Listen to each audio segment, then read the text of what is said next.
Okay, so I've just finished painting my base coat on the AMX-50.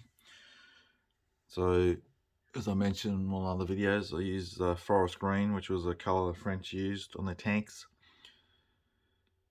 I've lined it or added yellow and in different steps. Like I did a couple of drops to the mix, sprayed randomly, then add another drop again, then another drop again. So I've lightened randomly, even though I'm going to put colours over the top of it. I'm not covering the whole thing. There will be green. I'm on the theory of, if it was in service, it started its life as this colour, and then it went to Vietnam, and then it was given the camouflage colour. I'm going to mix up I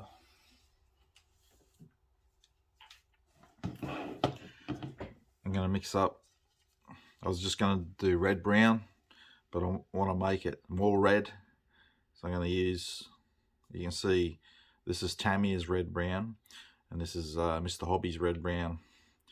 I'm going to blend them and see what I come up with and see how that works. Sandy yellow, Mr. Hobby, and Tamiya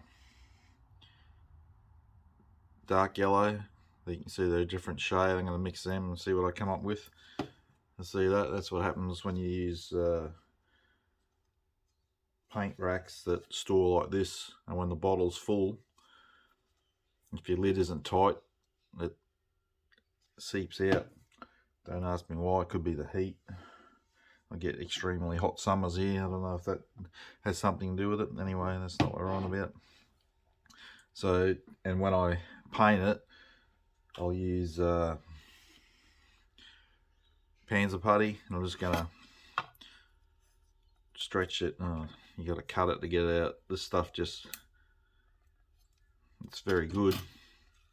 It's real flexible, but you gotta, when you spread it out, that's a rough, I'll roll it, flatten it out more, and I'm just gonna use it over the tank, and I can make it thick so I don't get overspray.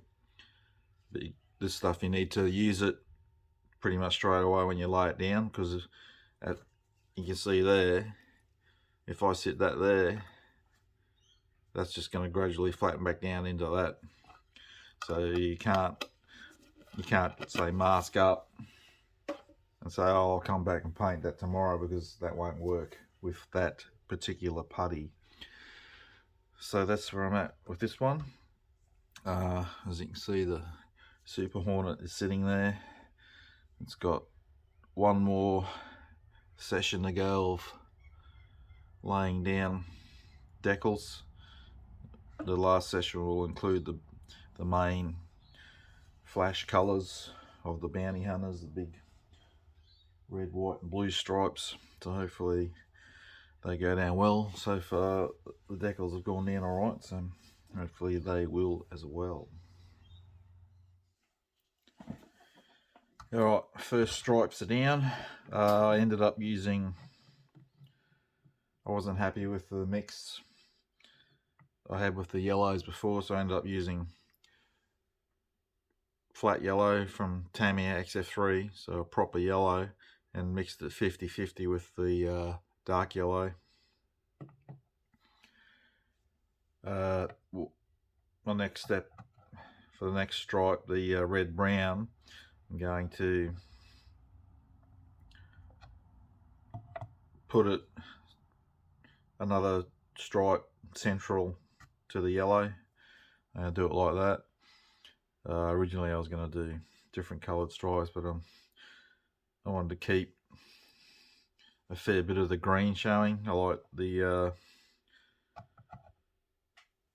green as well, so I don't want to cover all that up. So I'll same again, roll this up and mask along and spray it in. I also, after I sprayed the yellow, added a bit of white to it to fade and then randomly sprayed over that. Alright, red brown is done. I really love the look of this. Can't wait to get it all finished up on its base. What I like about it is it's a bit of a what if, so it can't be wrong. So I'm going to give it a gloss clear coat, and then I'll probably do chipping next, and then start weathering with oil paint. I've got to fix track as usual. I can't do anything without breaking stuff, so I've got to put a link back in. Thankfully it's just the one. So yeah, so I'm really happy with the progress.